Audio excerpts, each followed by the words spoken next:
Bwana Jevanjee mwenyewe alisimamia haki.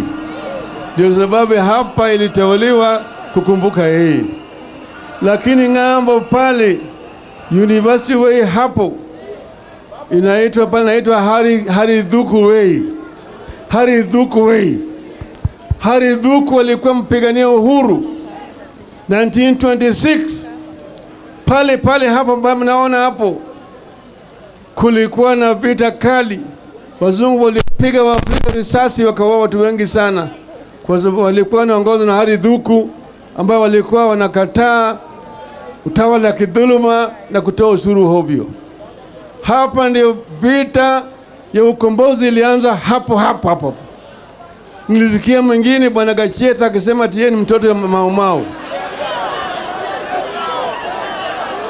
Hajui historia ya ukombozi ya taifa letu.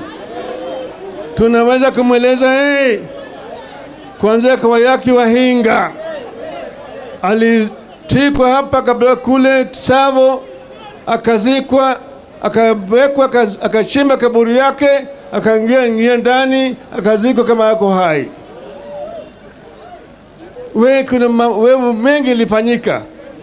Huyo jamaa ambaye anaongea halewi hata kitu kidogo. Nataka kuambia kwamba baadaye umoja wa Kenya ndio ileta uhuru. Wakati Mau walikuwa kwa jela, wale ambao walikuwa nje hapa walipigana ili Mau watolewe kwa jela.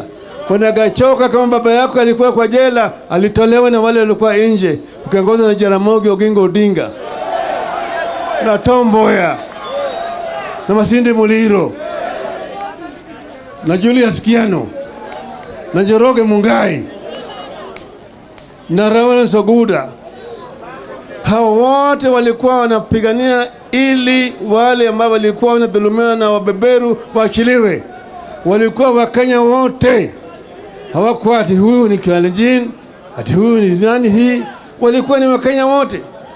Kwa hivyo sasa wanaambia wewe, wacha kuleta chuki kwa Wakenya, wacha ubaguzi ya kikabila. Wakenya wote wako pamoja. Wakikuyu walinipiga mimi kura mingi zaidi kushinda wewe na Uhuru. Walinipiga mimi kura kushinda wewe na Uhuru. Wewe huna chochote unaweza kuambia Wakenya. Kaa kimya kabisa. Kaa kimya. Usipokaa kimya tutanyamazisha wewe.